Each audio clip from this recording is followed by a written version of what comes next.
And nobody wants to see a partial eclipse. Give us the total. That's what we want to see.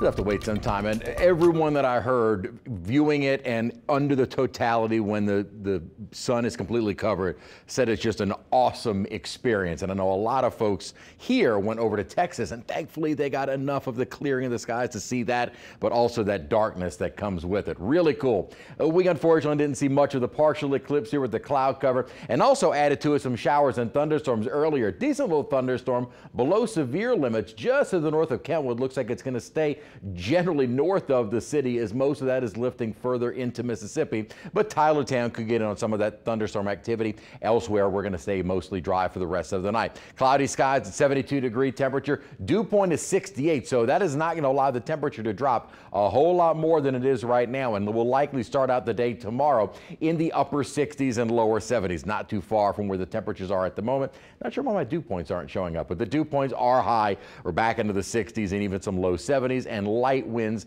At the moment, a bit of a breeze, but they will be diminishing a bit more during the night and then increasing again, and all out of the south during the day tomorrow. So that will keep that humidity in place, and that'll be the fuel for showers and storms that are on the way by Wednesday. So we stay warm, humid tomorrow. A beautiful weekend this past weekend, but gradually the humidity had been coming up. It continued today. Again, the storms are on the way for Wednesday. Could see some strong to severe, and then by Thursday, Friday, and into the weekend, French Quarter Fest.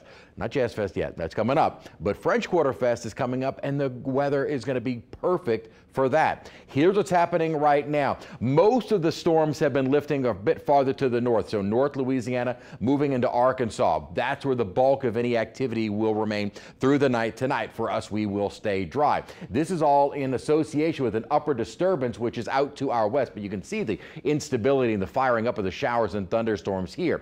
This is really what we're going to be watching, the base of this upper trough, because what this is going to do is help to trigger the storms over us on Wednesday. Timing still being worked out, but it all looks to be during the daylight hours. Kind of good and bad. A lot of folks on the roads and trying to go to school and work, but also not a bad thing, because then you're aware of those storms, and it's not as though that danger of going to sleep and not knowing when the storms are rolling through. Good news is it's not going to last all day. This upper trough will clear out, and that'll allow for that beautiful weather to arrive for the end of the weekend. So any storms through the night will stay up to our north. As we head into Tuesday, staying relatively dry at a 20% chance of an isolated shower tomorrow. Then we'll be watching a complex of storms rolling our way during the early morning and midday hours. Doesn't look like this is going to be an all-day event. So the one positive with it moving fast is the fact that flooding is not really much of an issue. What will be the issue that we're watching for? Tomorrow, that severe risk is out to our west. By Wednesday, it is over us, and that is a level 3 threat, which we don't see very often, plus the hatched area, which is signifying a possibility of strong tornadoes. That's EF3 and above and long duration. We'll be watching that very closely during the midday and early afternoon hours of Wednesday. Gorgeous weather arrives with less humid air for the end of the week, and by the weekend back to the 80s, but still very pleasant.